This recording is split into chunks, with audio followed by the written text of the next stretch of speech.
My name is Ron Zahner. A year and a half ago, I was staying in the hotel up there,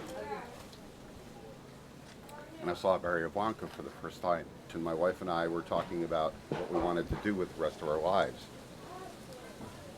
And my wife said she wanted to teach English in a faraway country. And I said I'd like to help the people in Barrio Blanco. So the next month we came down here, and I went through the barrio and I asked everybody how I could be of help. And everybody said if you could help us in one way, it would be with the water that floods Barrio Blanco each year. This whole area floods.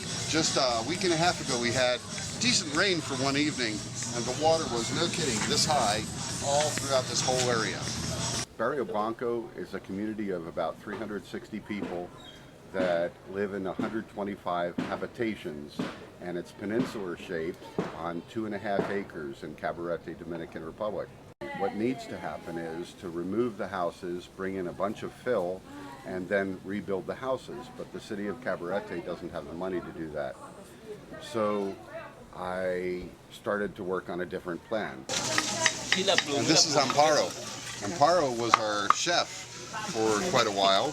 Amparo's a great cook, and I'm hoping to, before I leave, work with her to make a cookbook, because people here need to earn income and they really don't have any resources, as you can see. They don't really make anything, but they do have things of value. So this is one of the houses that we're building. Actually, there are two joined, and this is Amparo's house, this lady right here. And this is going to be a 2-bedroom house. It's about 450 square feet. In September of last year, 2011, I started the organization providing opportunity for self-improvement, Cabarete, Dominican Republic, and started trying to find funding. It was the first time I ever tried to ask anybody for money. And so I asked all my friends, family, animals, anybody who would listen, and set up a weblog and started asking for money. And the basis of our project is donors, mostly in North America, donate money to buy materials to build new houses. My family is paying all the expenses for the organization, so 100% of donations go toward materials to buy houses, to build houses. And the residents here are doing all the building.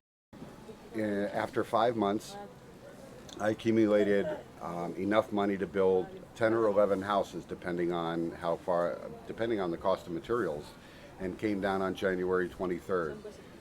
In the first 2 weeks of being here, I got the permits from the mayor to build, and also I got their federal government to write me a stamped letter that gave us authorization to build on this property. They own title to the land.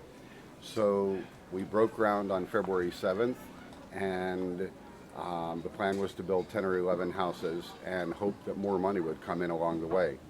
So what I do in the morning before coming here is I work to try to find donors and communicate with existing donors. And at night after I leave here, I do the same thing until the wee hours sometimes. And during the day, I'm here making sure the building is going right. I'm responsible for buying all the materials. Our organization is fully open. My slant is that I ask people to sponsor individual houses. Not everybody has enough money to sponsor a whole house. The average cost of a house is about $5,200 to $5,400. With that, we're able to build a house for a family of 6 or 7 people, averaging about 500 square feet.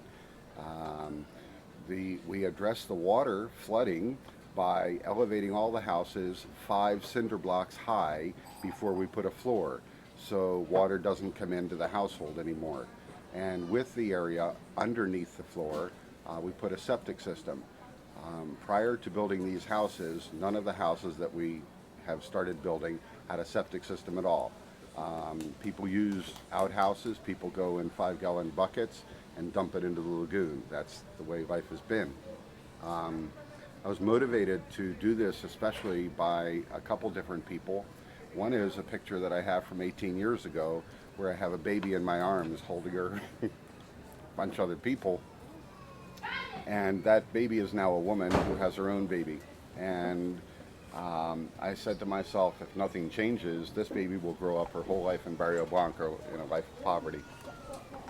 Doesn't take that much. So, for less than the cost of building a bathroom in the United States or in Canada, you could build a new house for a whole family.